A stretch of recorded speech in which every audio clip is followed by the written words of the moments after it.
Vader, ek kom na U toe vanoggend met my hele hart en ek gee myself net oor en ek I yield to you, Holy Spirit. Want die woord sê in Handelinge 1 vers 8, ons sal krag ontvang om my getuies te wees en dit gaan rondom getuie te wees vandag. Dankie Heilige Gees dat U vir my help om U woord en dit wat ek doen vandag effektief oor te dra. Ons bid dit in die naam van Jesus. En almal sê, Amen. Ek gaan vanoggend iets doen wat al lankal in my hart is. En ons het op 'n stadium met ek met Tolly gesels, omdat die Here se hand op Tolly is ten opsigte van evangelisasie, en ek het gedink, miskien met ons erns vir Tolly, dat hy die woord bring en dat ons 'n bietjie praktiese kan ek sê, toerusting ontvang om die evangelie uit te dra. Maar in Discipelskap 2 het ons dit een keer gedoen en ek het net, ons het die aand Tolly was daar en ons het gepraat oor die hele ding om vrymoedigheid te hê om die evangelie oor te dra. Maar ek het agtergekom dit gaan 'n bietjie moeilik wees in 'n groter setup soos hierdie om mense effektief te help. En toe kry ek die gedagte en ek glo dis wat die Here my gehelp het. So 'n klompie jare terug het ek 'n boekie saamgestel. Baie van julle weet hiervan, het daarin so gehad. En dis baie eenvoudig, is How to be born again, hoe om weergebore te word.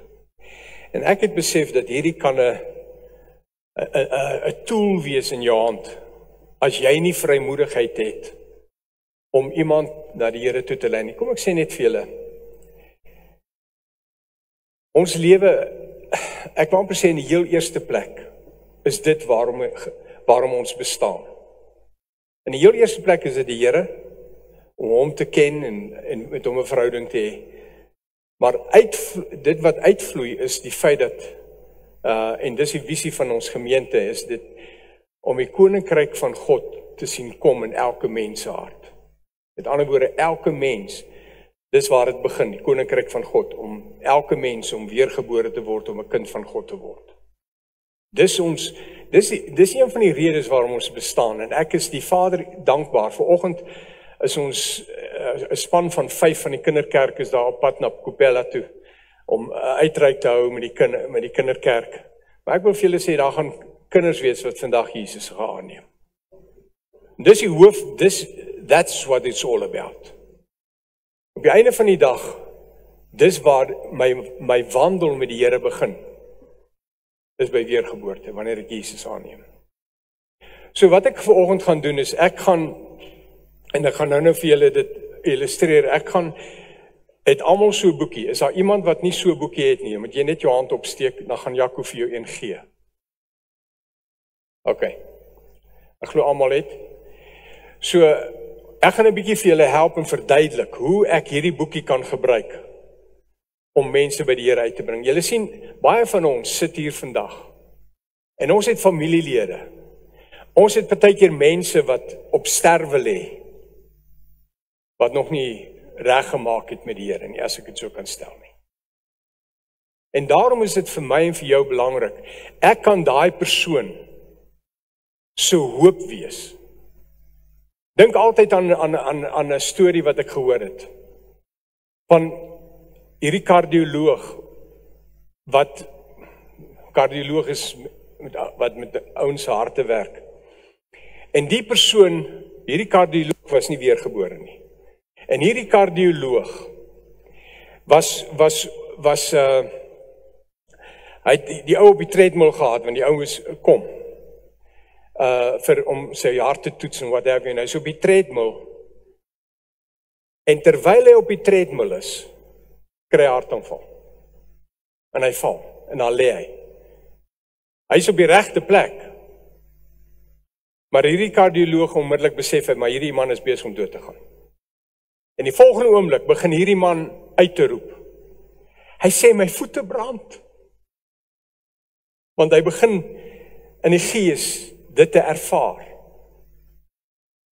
Wat ons dan sou sê is die hel. En hierdie kardioloog besef, maar ek moet hierdie man help. En hy roep uit. En hierdie kardioloog onthou dat hy ergens het hy gekyk na, soos ons sê, 'n TV-evangelis, 'n TV-evangelist. En hy het gehoor hoe hierdie evangelist die gebed bid vir mense om weergebore te word. Hy staan by die man, hy sê vir hom, pray after me. En hy onthou wat hy gebid het. Hierdie ou is nie gered nie. Hy sê, pray after me. En hy bid die gebed wat hy gehoor het. Ek dink dit was miskien meer as een keer. En hy bid die gebed. Die gebed wat ons nou na sal kyk. En die volgende oomblik, toe hy nou Jesus erken dat Jesus die Here is, kom die vrede van die Here oor hom. En hy sterf.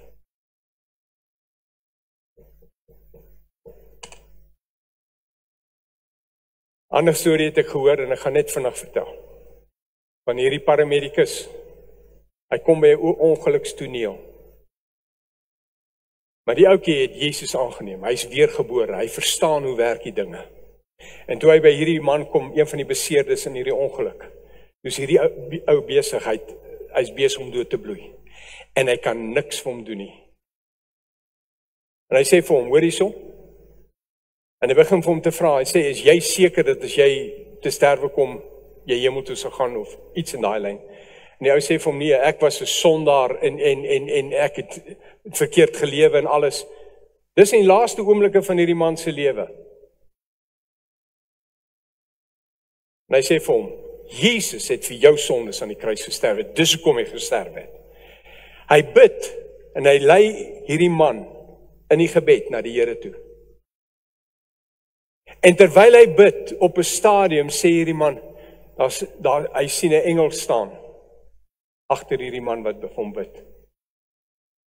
En hy neem Jesus aan en hy sterf. Julle sien, broers en susters, dis 'n realiteit. Ons lewe in 'n wêreld en dis 'n realiteit. Daarom is dit vir ons verantwoordelikheid om te verstaan, as ek ooit in so 'n situasie beland, wil ek weet wat om te doen. Ek het al vertel van, toe my seun was 'n klompie jare terug hier by Tucson. Het 'n vrou voor hom ingestap die aand toe hy op pad terug was van Mafeking af. En hy het haar raak gery. En hy het my gebel onmiddellik. Hy sê, pa, ek het iemand raak gery. Ek jaag soontoe, ek is nog daar voor die polisie of enigiemand daar is. En die persoon lê daar in die gras langs die pad. Dis gory. Ek verstaan dit. En die vrou wat ons later uitgevind het, is 'n verpleegster daar by Tucson toe die hospitaal nog gewerk het. Ek gaan kniel by haar. Ek sê, I don't know if you hear me. But if you've never received Jesus into your life, repeat this prayer after me. En ek bid die gebed om Jesus aan te neem. Daar was geen reaksie nie, daar het niks gebeur wat ek kan sê nie. Maar ek het die Here vertrou. Want baie keer as jy in 'n koma is, kan jy hoor wat rondom jou aangaan. En sy is in die oggendure is sy toe oorlede. Dis toe hospitaal toe en dis meer. Hierdie is realiteit, mense. En dis waarom ek voel, hierdie is vir my baie belangrik. En ons het nou die dag daaroor gepraat, en wanneer ek dit met julle deel, is dit om vir jou inligting te gee. Jou toe te rus en te help om te verstaan hoe die dinge werk en hoe die dinge aan mekaar steek.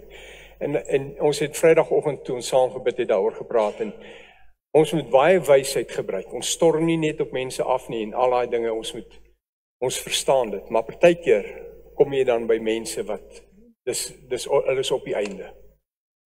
En al wat ek begeer is dat jy kan die verskil maak in iemand se lewe, en julle moet my hart hoor, ek probeer nie manipuleer of wat ek al nie, maar jy kan 'n verskil maak in daai oomblikke, en waar die persoon die ewigheid gaan deurbring. Dis serieus, mense. There's no turning back. There's no second chances. En daarom is dit vir my belangrik.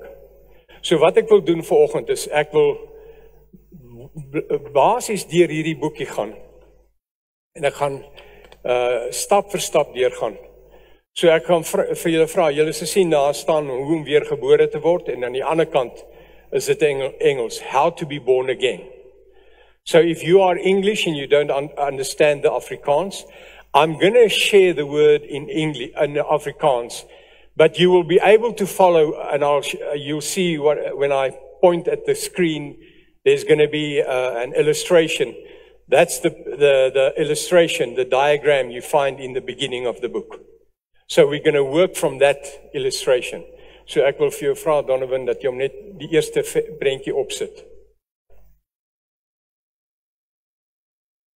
Okay, ek praat so lank. Op die heel eerste bladsy sê julle sien, daar staan weergeboorte inleiding. Weet jy vandag waar jy in jou verhouding met God staan? So, dis basies wat ek geskryf het, wat so 'n soort van 'n inleiding is, wat so 'n samevatting is van waaroor dit gaan. So ek wil vir julle sê, dis goed om daardeur te lees en te verstaan en dit te sien. Okay.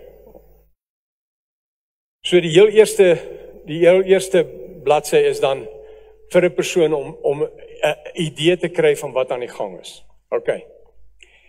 En dan kry julle die illustrasie, die diagram, die volgende bladsy.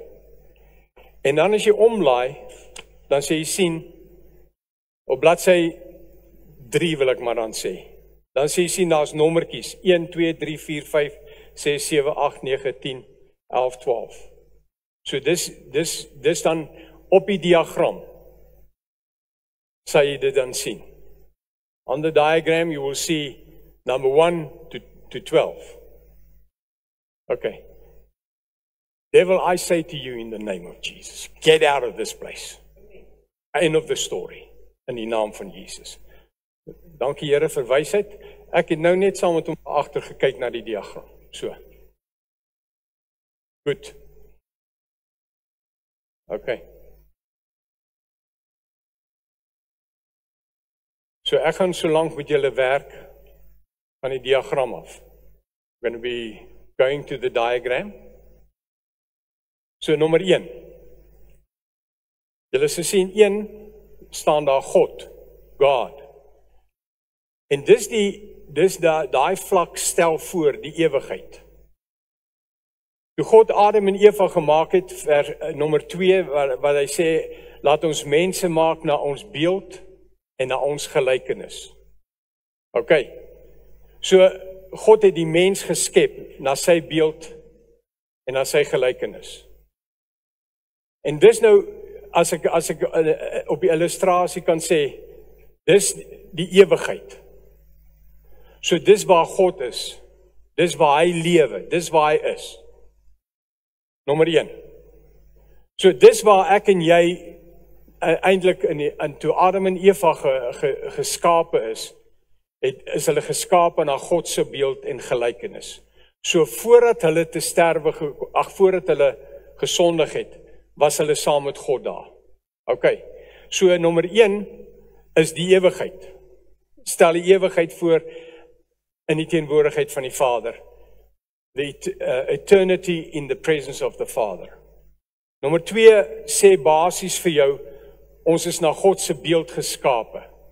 We were made in his image. En God is gees.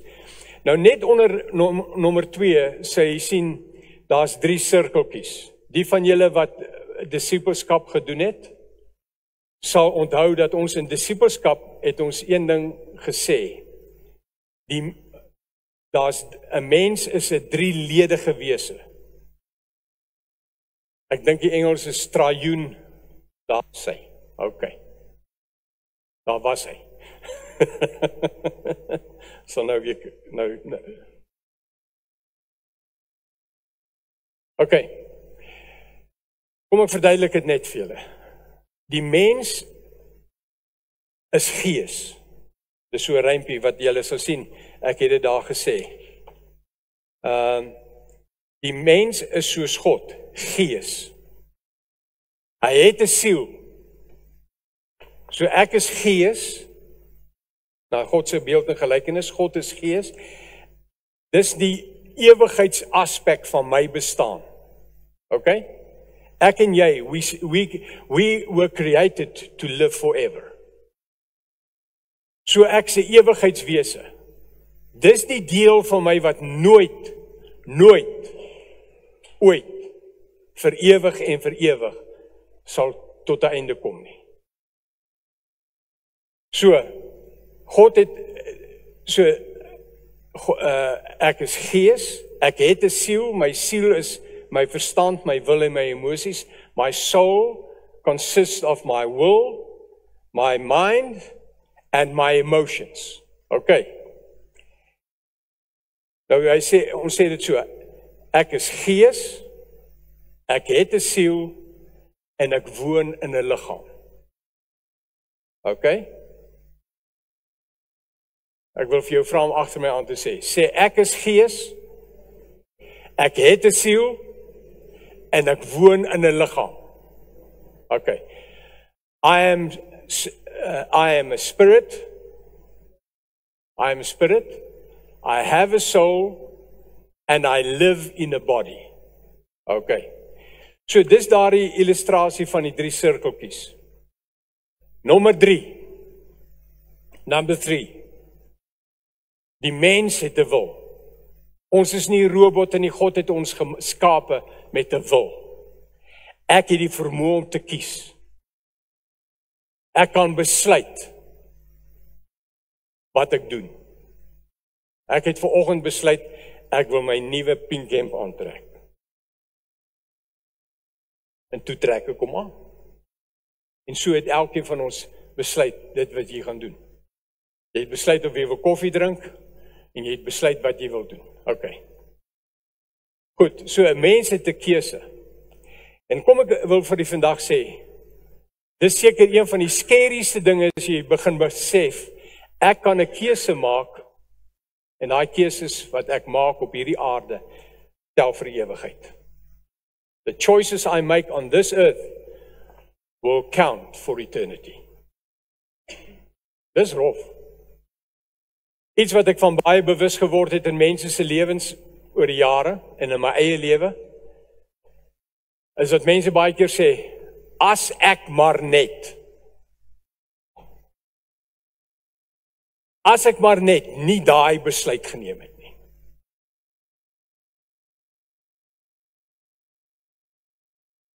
Ek is die Vader dankbaar, ek het 'n besluit geneem, jare gelede, toe die Here vir my sê, dis my vrou, toe sê ek vir haar, ek gaan met jou trou, en ons trou, en is 50 jaar later. I made the best choice. Buiten Jesus is dit die tweede beste wat ek ooit gedoen het, is toe ek my vrou getrou het. Okay, amen? Okay, daarvoor kry ek punte, nee. Okay. Nou hier is die ding. Al wat God nodig gehad het om te doen, was om nie die boom van die kennis van goed en kwaad in die tuin te sit nie. That's easy. Maar hy het dit daar gedoen, sodat die mens, dankie Jan. Okay. Ek het ongelukkig. Okay. Daar sien julle dit nou, daar het ek gesê, dis die ewigheid. So ek gaan nie aan al twee kante kan werk nie. Maar julle verstaan, dis waar ons nou is. Ons is nou by die wil en die boom. Dis die kennis van goed en kwaad. En God het vir hulle gesê, julle mag van al die bome eet, maar van daai boom mag julle nie eet nie. Dankie Jan. Okay? So die mense het 'n keuse gehad. En ons ken die storie, we know the story. The enemy came, and he tempted Adam and Eve, hy het hulle verlei, en op die einde van die dag het hulle van die boom geëet. Maar hier is vir my 'n belangrike ding. As ons gaan kyk na nommer 4. En ek wil dit vir julle lees, want dis 'n sleutelding. In die tuin van Eden was daar 'n boom wat bekend gestaan het as die boom van die kennis van goed en kwaad. Die mens mag van al die ander bome geëet het, maar van hierdie boom het God gesê, mag julle nie eet nie. En hier is die woorde wat in die versie staan, Genesis 2 vers 17. Die dag as julle van hierdie boom eet, sou eet, het hy gesê, sal hulle sterwe. So the day you eat from this tree, you will die. Maar hier is die ding nou. As jy gaan kyk, Adam en Eva het van daai boom geëet. En hulle het nog 900 jaar verder, het hulle nog gelewe. So, die feit dat God sê, die dag as julle hiervan eet, sê julle sterwe. So, something happened to them when they ate. They died spiritually. Hulle het geestelik gesterf. Die eenheid wat hulle met God gehad het, to be one in spirit with him, was broken. En dis wat ons in nommer 5 sien. Okay, jy kan net aangaan na die volgende skyfie toe asseblief. Okay. Moet net daar kom.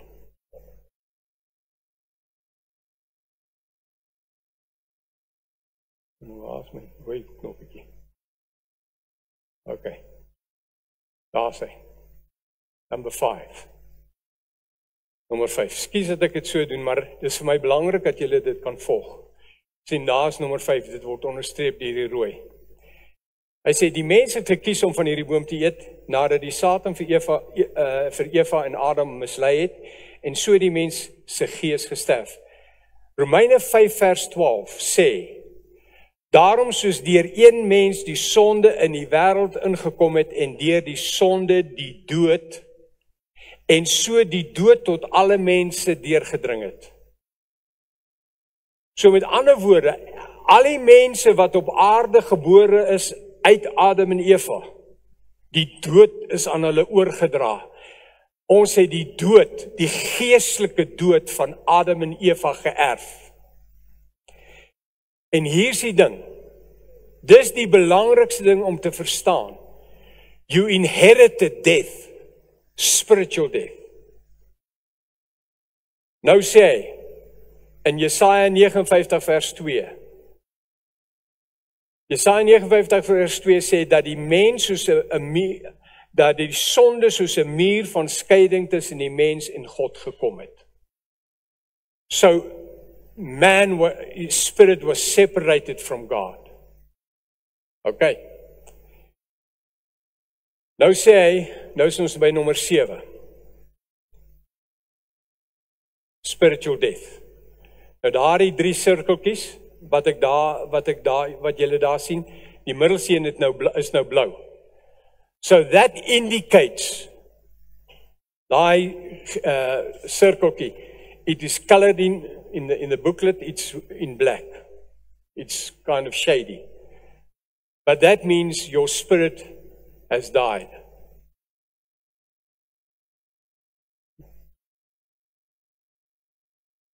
Waar is die prentjie nie? Daar sê. Okay, dit, broers en susters, is die probleem. Spiritual death. Nou, as ons gaan na nommer 8 toe, dan sê Romeine 3 vers 23, want almal het gesondig, en dit ontbreek hulle aan die heerlikheid van God. Nou in gewone Afrikaans beteken dit die volgende.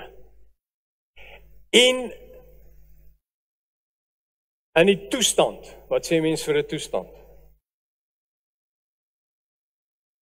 In existence of spiritual death that is in you. Hier is die ding. You cannot enter into God's glory. Jy kan nie God se heerlikheid betree in 'n toestand van geestelike dood nie. En dis wat baie mense nie verstaan nie. It's not about anything else Because of sin, your spirit has died, and because of spiritual death, you cannot enter into God's presence, into His glory. Okay? Nou, hier is die ding. Die wet, die 10 gebooie, was gegee, dat die mense deur die wet die goeders kan doen. En ons het, wat die mens gedoen het, hy het die wet, die 10 gebooie, soos trappies gesien, wat ek kan klim, om terug te kom, na waar ek oorspronklik was, in God se heerlikheid, in sy teenwoordigheid. Okay, julle weet wat ek nou bedoel. Here's the problem. Jy kan nie met trappies opklim, en uiteindelik by God uitkom nie. As gevolg van geestelike dood. That's the problem. En as jy gaan kyk na die godsdienste van die wêreld, the religions of earth, waaroor gaan dit vir hulle? Jy moet jouself verbeter. You need to better yourself. Dit is altyd jy moet jouself beter maak. En jy kan nie. Jy kan jouself miskien beter maak. Maar jy het nog nie 'n oplossing vir die geestelike dood nie. Spiritual death is the problem. Okay? Verstaan ons dit? Dit is waarom kerk toe gaan, bid, Bybel lees, al daai goeie dinge. It's not gonna cause your spirit to be born again or to live again. Want jou gees is dood. En eintlik was die wet gegee om vir die mens te wys, die mens kan niks vir homself doen nie. Because of spiritual death. You couldn't do anything for yourself. En nou kom ons by die volgende illustrasie wat julle sal sien. Die kruis.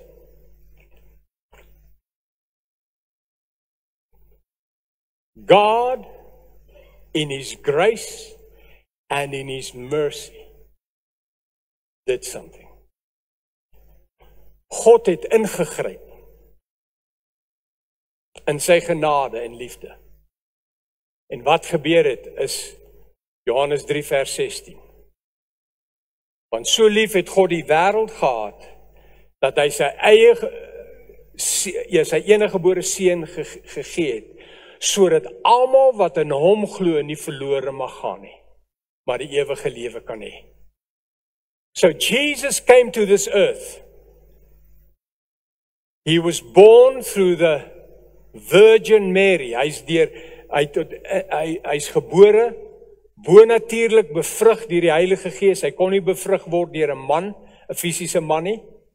As gevolg van die man dra die saad van die dood in hom. Noem dit nou maar net so. So he couldn't be born from a human being. Hy moes bonatuurlik bevrug word.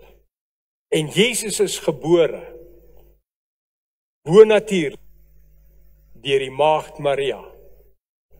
En Jesus is gebore en was die enigste mens na Adam en Eva voor die sondeval wat lewend was, wat geestelik lewend was. So Jesus was alive spiritually he was born in that state. Nou, sonder om 'n baie draai te loop wat nou gebeur het. Die woord sê, ons lees dit daar in die nommer 11. Jesus Christus het mens geword soos ons, onderworpe aan al die versoekinge net soos ons. Jesus, alhoewel hy uit God gebore was, moes versoek kan word, en hy moes dit moes moontlik gewees het vir Jesus om nie, hoe kan ek sê, versoek te word en te val. Anderser kon hy nie aan die kruis gesterf het nie. Het is belangrik om dit te verstaan. Dis waarom die woord sê, as jy wil gaan kyk in Jakobus, ek dink is hoofstuk 2, sê die woord, hy sê, God kan nie versoek word nie. Die feit dat Jesus in die woestyn versoek is deur die duiwel, beteken hy was 'n mens. Volkome mens. Die verskil is, hy het nie toegegee aan die versoekings nie. En dit was reële versoekings. In werklikheid sê hulle, as jy daai 3 versoekings wat Jesus deurgemaak het, the 3 temptations that Jesus had in the desert, through Satan, is dieselfde in beginsel, dieselfde versoekinge wat Adam en Eva gehad het, toe die duiwel hulle versoek het. Selfe. Jy kan dit eintlik daar gaan uithaal, maar ons het nie nou daarvoor tyd nie. Nou, om nou verder te gaan, kom ons by 2 Korintiërs 5 vers 21 uit. 2 Korintiërs 5 vers 21 sê, en God het hom, Jesus, wat geen sonde geken het nie, het God sonde gemaak. Hy het hom sonde gemaak, sodat ons kan word die geregtigheid van God in Christus. Nou hier sê ek weer, ek vat net 'n vinnige kort pad as ek dit so kan stel. Toe Jesus gesterf het, Jesus het homself oorgegee om te sterwe. En toe hy gesterf het, en daar's 'n proses wat gebeur het, en ek gaan nie probeer om die proses te verduidelik nie, ek verduidelik die beginsel. What happened when Jesus died is Jesus experienced hell. Hy het die hel belewe. As Jesus nie die hel belewe het nie, kon hy nie in my en jou plek gesterf het nie. Want dit was elke mens op hierdie aarde wat nie weergebore is nie, se bestemming. Die hel, die ewige verderf. En eintlik beskryf 1 Korintiërs hoofstuk 2 vers 7 en 8 kan jy gaan lees. Wat Paulus daar skryf, hy sê, as die duiwel dit geweet het, al wat die duiwel nodig gehad het om te doen, was om Jesus uit te los. Sê, maak die mense gesond, wek hulle die dood uit op, fine. Hy moes net teruggestaan het. En nou was die mense verlore.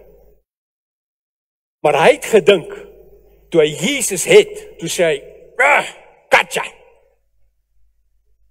En Jesus het die hel beleef. En na 3 dae, toe sê God, jy het 'n onskuldige mens die hel laat beleef. Jesus never knew sin, never did sin. So hy die straf, the punishment for sin, Jesus experienced. And then God said, duiwel, jy het 'n onskuldige mens, an innocent man you took into hell, and he experienced hell in your place, in my en jou se plek. And God raised him from the dead. Jy sien, en dis wat die woord nou sê, jy moet weergebore word. Your spirit has to be born again. Jesus was volgens Kolossense 1 vers 15 en vers 18. Ek dink ek het dit daar. As ek dit nie het nie, kan julle dit net invul langs die kant. Hy was die eersgeborene uit die dood uit. He was the first man that died, that came to life. En as ons nou praat van dood, dan praat ons nie van fisiese dood nie. Van geestelike dood. Jesus experienced spiritual death because he was punished. Hy is gestraf. Onskuldig. En nou sê die woord En julle kan dit gerus aan die kant inskryf, ek wil dit net vir julle lees. Wat hy daar sê. Kolossense 1 vers 15. Hy is die beeld van die onsigbare God, die eerstgeborene van die hele skepping. Vers 18. En hy is die hoof van die liggaam, naamlik die gemeente, hy wat die begin is, die eerstgeborene uit die dode, sodat hy in alles die eerste kon wees. Hy was die eerstgeborene. Hy moes weergebore word, hy is weergebore, want hy was dood en het lewend geword. Dis wat Jesus bedoel het in Johannes 3, vers 3 en 5, wat hy gesê het, as jy nie weergebore word nie, kan jy die koninkryk van God nie sien nie. En so terloops daai gedeelte sê van Johannes 3 vers 3 en 5, hy sê, die eerste plek sê in Johannes 3 vers 2, of 3, ja, is Johannes 3, sê hy, as jy nie weergebore word nie, ek sê vir jou, as iemand nie weergebore word nie, kan hy die koninkryk van God nie sien nie. En dan vers 5 sê, Jesus antwoord voorwaar, ek sê vir jou, as iemand nie gebore word uit water en gees nie, kan hy in die koninkryk van God nie ingaan nie. Nou baie mense sê, ja, daai water waarvan hy praat, dit het te doen met die doop. Dis nie die waarheid nie. Die Jode het die natuurlike geboorte beskryf as iemand wat uit water gebore is. En dis belangrik om dit te verstaan. So hy praat hiervan, hy sê in vers 6, net om dit te bevestig, wat uit die vlees gebore is vlees, en wat uit die gees gebore is gees. Daar bevestig hy dit nou net. So jy hoef nie daai volgende versie te lees, dan verstaan jy dit. So met ander woorde, dis hoekom die duiwel nie weergebore kan word nie. Hy het nie 'n fisiese liggaam nie. Alleen as jy op hierdie aarde gebore word, en 'n mens is, kan jy weergebore word. OK, so dis so 'n bietjie inligting tussenin. Maar nou sê hy, die wat uit die gees gebore is dan weergebore.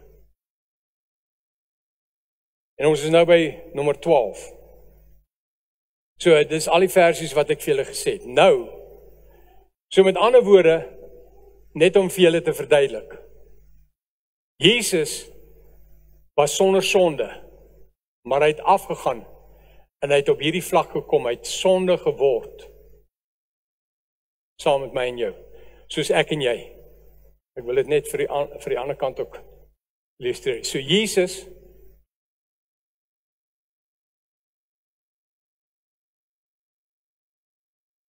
was daar, in God se teenwoordigheid, en hy het afgedaal, en hy het in die hel beland, of hy het in die hel die ewige dood beleef. En toe het God hom uit die dood uit opgewek. En nou kan ek en jy, as ons weergebore word, ons gees word weergebore.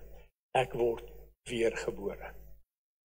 So, dis basies die illustrasie van 1 tot 12.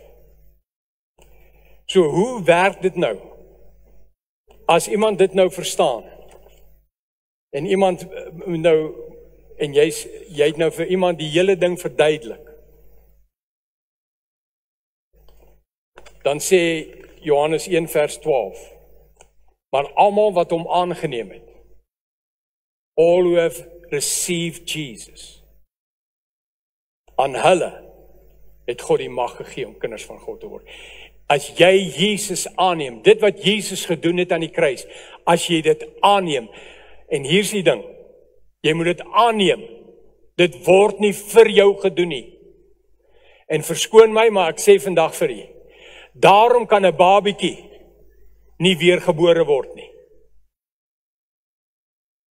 'n babietjie word nie weergebore nie. Want hulle gees is nog nie, hulle kan dit nog nie verklaar of wat ek al nie.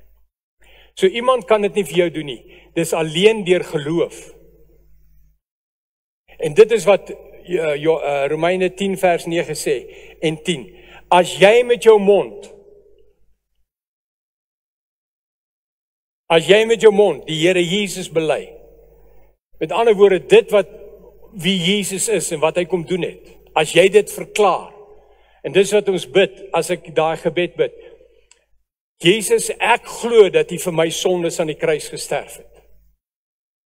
Dis wat dit beteken. As jy met jou mond die Here Jesus bely, en met jou hart glo dat God hom uit die dood uit opgewek het. Dis 'n vereiste. Jy moet glo dat God Jesus uit die dood uit opgewek het. Sal jy gered word. Sal jy weergebore word. You will be born again. If you believe that. If you believe and declare it. Nou, op die laaste bladsytjie van die Afrikaans of in die Engels, is daar 'n gebed, wat basies gebaseer is op wat ons nou vooraf gedoen het. En hier, dis hoe die gebed klink. Hemelse Vader, ek kom na u toe, net soos ek is. En die wat gereeld in die kerk is, weet op die einde van elke oggend, as ek klaar die woord bedien het, dan bid ek hierdie gebed.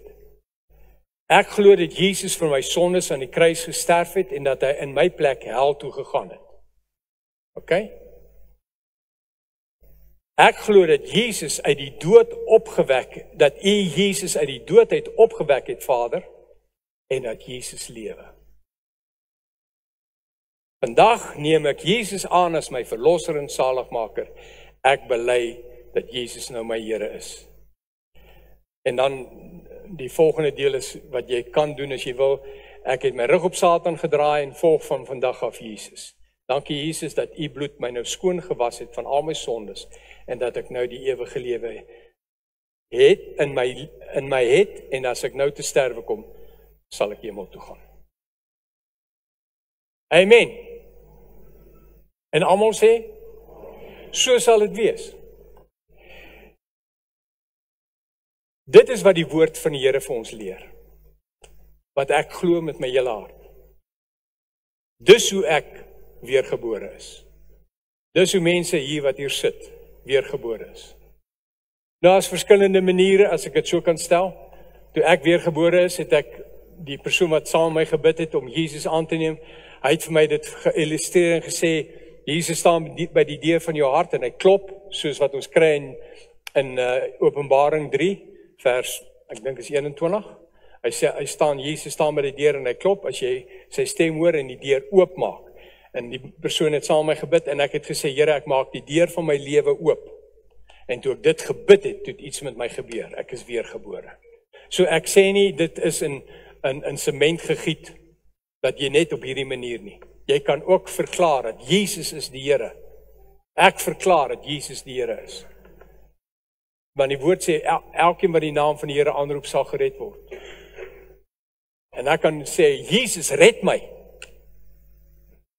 En verstaan wat dit beteken en gered word. So maar hierdie is basies wat ons in die woord kry. Wat die Here vir ons gegee het deur Paulus. Romeine 3:18 vers 9 en 10. So broers en susters, wat ek nou sê. As jy nou hierdie boekie bietjie in jou eie tyd deurgaan en jy verstaan waaroor dit gaan, dan kan jy, as jy by iemand kom en jy praat oor of 'n mens die Here aangeneem het of nie, kan jy saam met hom deur die boekie gaan. En deur elkeen van hierdie punte gaan. En as hy die persoon dit verstaan, kan jy vir die persoon vra, wil jy graag Jesus aanneem? En die persoon sê ja, dan lees jy die gebed en sê bid agter my aan. Amen. Dit is waaroor dit gaan. Ek is nou versigtig wat ek nou wil sê, maar is daar enige vrae? As jy nie verstaan nie, is jy welkom om my te kom gesels of met Julius of met Linus of met Annie of met enige Tolly en Elmariele of met die is mense wat jou sou kan help. Pastoor Ruwyn, jy kan met hom gaan gesels as jy nie seker is van sekere dinge nie. Maar broers en susters, as jy hierdie boekie by jou het, en jy kom beland in 'n situasie, en jy besef, maar hierdie persoon het 'n begeerte om Jesus aan te neem, jy kan dit van die boekie af doen. Jy sien, vir my en vir baie van ons, verstaan al hoe dit werk. So ons gaan nie noodwendig deur alles om alles te verduidelik nie, maar jy verstaan al hoe werk dit, en jy kan saam met 'n persoon bid om die Here aan te neem. En dis wat sal gebeur. As jy eers die ding verstaan, dan is dit nie moeilik nie. Amen. Nou, ek het baie keer al gewens. As ek nou op 'n Sondagoggend as ek hier bid, dan dink ek vir myself, mense kan hierdie gebed weer bid vir die eerste keer. Net om dit te bid. Maar kom ons doen dit almal saam. So what I'm going to ask the English people, if you want to do it in English, you just read it out. The whole prayer. Maar vir die wat Afrikaans is, maybe I must first do it in Afrikaans, then in English. Nou oké, kom ons maak ons oë toe.